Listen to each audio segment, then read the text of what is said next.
주님께서 여러분과 함께 요한이 전한 거룩한 복음입니다. 그날 곧 주간 첫날 저녁이 되자 제자들은 유다인들이 두려워 문을 모두 잠가 놓고 있었다. 그런데 예수님께서 오시어 가운데에 서시며 평화가 너희와 함께 하고 그들에게 말씀하셨다. 이렇게 말씀하시고 나서 당신의 두 손과 옆구리를 그들에게 보여주셨다. 제자들은 주님을 뵙고 기뻐하였다. 예수님께서 다시 그들에게 이르셨다.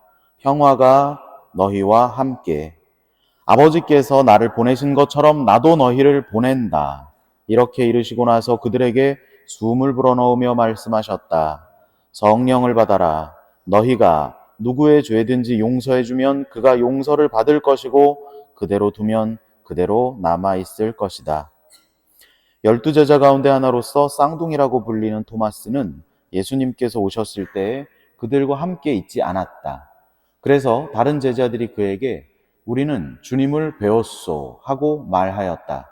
그러나 토마스는 그들에게 나는 그분의 손에 있는 못자국을 직접 보고 그 못자국에 내 손가락을 넣어보고 또 그분 옆구리에 내 손을 넣어보지 않고는 결코 믿지 못하겠소 하고 말하였다.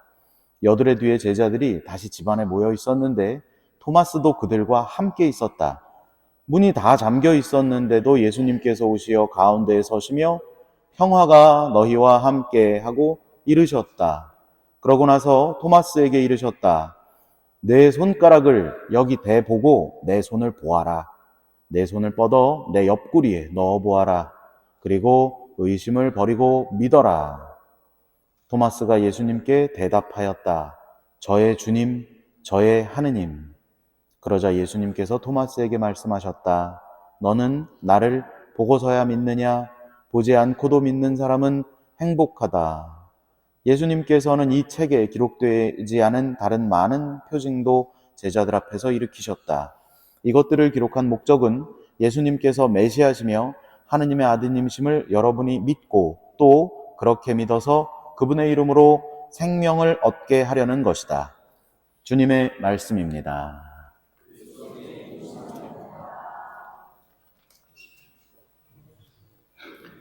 찬미 예수님, 교회 여러분 한 주일 동안 잘 지내셨습니까? 한국에서는 부활절이 되면 이 엠마오로 갔다가 예수님을 만난 제자들처럼 가는 길에 만나고 싶다고 어디를 이렇게 엠마오라는 이름으로 어디 나들이도 봄나들이도 가고는 하는데요. 여기는 그런 문화가 없는 것 같아요, 그죠?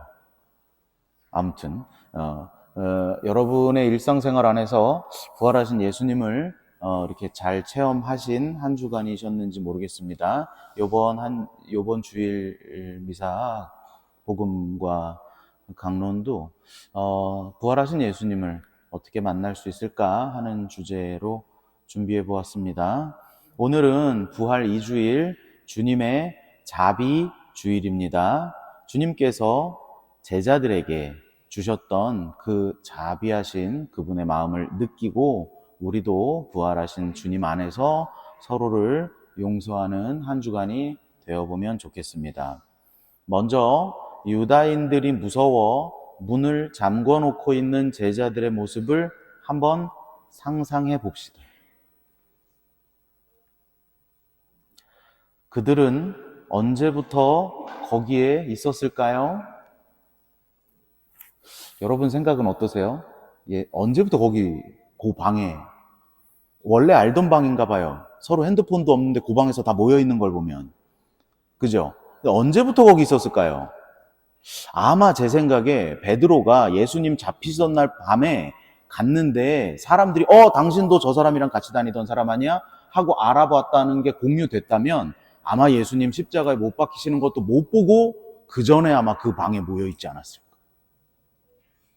하는 생각을 저 혼자 상상을 한번 해봤습니다. 여러분들도 상상의 나래를 펼쳐보시면 좋겠어요. 잡히시자마자, 성경에서는 잡히시자마자 제자들이 뿔뿔이 흩어졌다고 했으니까 자기 살 길 찾아서 그렇게 뿔뿔이 몸을 숨겼다가 아마도 아주 용기 있는 제자들이었다면 예수님 재판 받으시던 일, 채찍질 당하시고 사형 선고 받으셨던 일, 십자가 지고 골고타 올라가시던 일 등등을 아주 멀리서 얼굴을 가린 채 멀리서나마 볼 수도 있었을 거라 생각합니다. 아니면 그 방에서 이미 숨어서 그 소식을 들었을 수도 있겠습니다. 두 가지 다 아주 끔찍한 경험이었을 겁니다. 이렇게 끝나는 건가? 내가 지난 3년 동안 쫓아다녔던 예수님과 그리고 그분과 함께 꾸었던 이 꿈이, 희망이, 모든 것이 이렇게 허망하게 다 끝나는 건가? 그런 생각을 아마 했겠죠. 믿어지지 않는 현실을 보면서 느꼈을 그들의 상실감을 한번 상상해 봤으면 좋겠습니다. 결국 십자가에 못 박혀 돌아가셨다는 소식을 한자리에서 들었을 그들이 서로를 바라보는 눈은 어땠을까 하고 또 생각을 해봤습니다. 11명이 그 안에 앉아 있었을 거잖아요, 지금. 서로를 어떤 눈으로 바라봤을 것 같으세요, 이렇게. 서로 다 패배자의 모습이잖아요, 지금. 그런 생각을 하지 않았을까요? 야, 베드로야, 내 발만은 결코 씻지 못하신다고 그렇게 잘난 척하더니, 나는 죽어도 주님 배신하지 않겠다고 그렇게 호언장담하더니 꼴 좋다. 제베데오의 아들들아, 그분의 나라가 오면 오른쪽에 왼쪽에 너희가 앉겠다고 그렇게 로비를 해대더니 지금 앉아있는 그 모습이 참 꼴 좋다. 무화과 나무 아래서 주님을 찾았던 바르톨로메오야, 세리 마테오야, 주님께서 사랑하시던 제자 요하나, 너희들 중 그 누구도, 너도 나도 십자가상 예수님의 곁을 지키지 못했구나. 도망자의 신세로 우리 서로를 바라보고 있구나. 그 싸움이 났을 수도 있겠어요. 넌 잘했어, 넌 어땠어, 넌 어땠어 라는 생각들을 서로 하지 않았을까요? 자기도 잘한 게 없으니까 누군가에게 너는 못했겠지만 나도 잘한 거 없지만 너도 잘한 거 없어. 그리고 서로 도끼 품은 눈으로 서로를 바라보고 있지 않았을까 하고 저 혼자 상상을 한번 해봤습니다. 그런데 그들에게 아주 혼란스러운 소식이 들려옵니다. 바로 무덤에 갔던 마리아 막달레나가 전해준 주님의 부활 소식이었습니다. 그분께서 살아나셨다는 것이었습니다. 그러면 여러분이 그 서로 도끼를 품은 눈으로 쳐다보고 있던 제자들이라면 그럼 여러분은 어떤 마음이 드셨을 것 같으세요? 이야, 부활하셨으니까 됐구나라고 생각이 됐을까요? 저는 그런 생각을 좀 해봤을 수도 있을 것 같아요. 그분을 내가 만나뵐 염치가 없다는 생각도 들었겠지만 한편으로 좀 서운한 마음도 들었을 것 같습니다. 좀 자괴감이 올 수도 있었을 것 같아요. 그렇지. 저 여자는 잘못한 게 없지. 저 여자는 십자가 곁을 지켰잖아. 그리고 무덤까지 갔잖아. 그러니까 부활하신 예수님 만났겠구나. 그런데 마음 한켠에 은근히 그래도 우리가 12제자인데 공생활 때는 늘 우리가 가장 가까운 데 있었는데 부활하신 소식을 남한테 듣고 있네. 좀 마음이 좀 그런데 그런 생각이 들지 않았겠어요? 그런 마음이 한켠으로 서운한 마음이 들면서도 그렇지, 나 잘한 거 하나도 없으니까 어쩔 수 없었지, 내가 문을 잠궈놓고 있으니 내 탓이지 뭐 라고 하는 스스로 초라해지는 선택들을 아마 하지 않았을까 상상해 봅니다. 그런데 그 다음날 2명이 더 옵니다. 엠마오로 가던 제자들이 말이죠. 거기서 예수님을 체험하고 뛰어와요, 제자들에게. 그러면 이렇게 나가다가는 우리 11명만 빼고 나머지 사람들이 다 부활 소식 듣겠네, 이런 생각도 해보지 않았을까. 점점 더 왜 주님께서는 우리에게 가장 소중하게 여겼던 우리에게 나타나지 않으시고 왜 자꾸 다른 사람들로 인하여 우리가 부활 소식을 듣게 하는가 하는 생각 해보지 않았을까요? 가까운 사람의 배신이 더 뼈아프게 다가오신 것일까 하는 자책의 목소리로 스스로를 괴롭히면서도 주님 부활 소식이라는 것에 대한 어떤 기쁜 소식이 궁금하기도 했을 것입니다. 오늘 그런 제자들에게 그 생각의 실타래를 한껏 그렇게 하고 있는, 스스로 굴을 파고 있는 제자들에게 예수님께서 오십니다. 잠긴 문은 그분에게 장애물이 되지 못했습니다. 평화가 너희와 함께 라고 인사하시며 환한 얼굴로 그들을 맞아주십니다. 그 순간 그들 마음에 있던 묵은 마음, 주님께 대한 죄송한 마음, 마음속의 혼란, 서로 손가락질하던 여러 가지 그 마음들도 모두 그 마음의 자물쇠도 한 번에 풀리는 경험을 제자들은 했을 것입니다.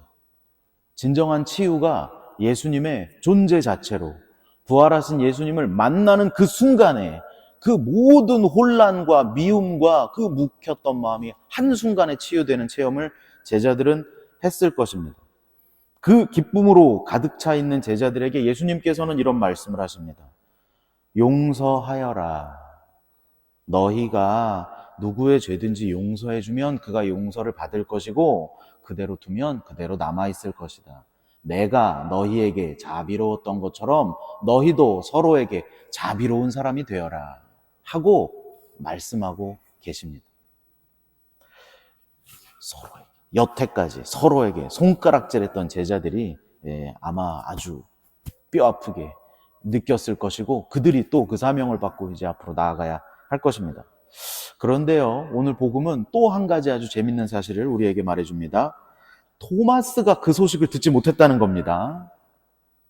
어디 갔었을까요? 해필이면 중요한 순간에 잠깐 어디를 가가지고 말이죠. 그런데 뭐 여러 가지 생각이 드는데 그 얘기를 하면 강론이 길어지니까 그 얘기는 하지 않겠어요. 주제에서 벗어나는 얘기니까. 놀라운 사실을 발견합니다. 놀라운 사실을 저는 발견했는데 무슨 얘기냐면 제자들 모두가, 한 방에 있던 제자들 모두가 주님을 만나 기뻐하고 있는데 그는 그가 보지 못했으므로 함께 기뻐하지 못했다는 사실입니다. 부활은 남의 체험이 나의 기쁨이 되어주지 못한다는 겁니다. 아무리 많은 사람이 체험했다 하더라도 만약에 여러분 이 성당에 있는데 여러분 한 사람 빼고 모두가 다 느꼈다고 고백을 한다고 치자고요. 우리 부활하신 예수님 만났습니다. 기쁩니다. 막 합니다. 그런데 여러분이 실제로 여러분 눈으로 보고 귀로 듣지 않고는 그 기쁨에 동참할 수가 없다고 오늘 복음은 이야기하고 있습니다. 혼란만 가중될 뿐이에요. 진짠가? 아유, 이거 어떻게 나도 봤다고 뻥을 쳐야 되나? 그냥 나도 기뻐하는 척을 해야 되나? 그렇게 부활의 기쁨이 오지 않는다는 거죠. 예수님께서 주신 사명을 열심히 살아나갈 때, 우리가 부활하신 주님을 만나 뵈려고 자꾸 찾아 나갈 때 우리가 스스로의 경험으로, 나의 체험으로 진정한 부활의 기쁨이 내 안에 자리 잡을 수 있다 하고 오늘 복음이 부활의 어떤 성격을 우리에게 이야기해주고 있는가, 있지 않는가 생각을 해보았습니다. 토마스 한 사람을 위해서 주님께서는 또 다시 그 집을 찾아와 주십니다. 우리 한 사람 한 사람을 위해서도 주님께서는 그 기쁜 소식을 기꺼이 전해 주실 것입니다. 주님은 어디에나 계십니다. 겨우내 죽은 듯 보였던 나무에서 꽃망울이 터지는 모습에서 만날 수도 있고, 성당 안에서도 만날 수도 있고, 이웃들 안에서도 만날 수 있고, 누가 누군가를 용서하는 모습 안에서도 만날 수 있고, 나는 부활하신 예수님을 만나고 말 거야. 여러분들이 계속 찾아 나서면 주님께서 분명히 여러분을 찾아주실 것이라고 오늘 복음은 고백하고 있습니다.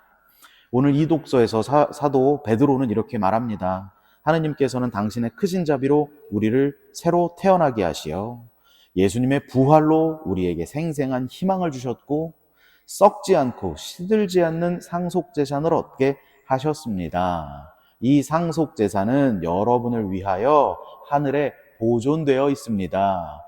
그러므로 여러분 기뻐하십시오. 여러분이 얼마 동안은 갖가지 시련을 당할 수 있지만 그것은 불로 단련을 받아 썩어 없어질 것들보다 훨씬 값진 것입니다. 그 믿음의 순수성을 여러분이 갖게 될 것입니다. 그렇게 여러분이 기쁨을, 여러분의 상속재산을 갖게 될 것입니다 하고 사도 베드로는 아주 강력한 어조로 우리에게 이야기해 주고 있습니다. 주님의 자비주일, 부활 2주일을 우리가 함께 보내면서 이번 한 주간 동안 여러 가지 모습 속에서 부활하신 주님을 찾고 느끼고 기뻐하는 우리 모두가 되기를 함께 기도합니다. 아멘.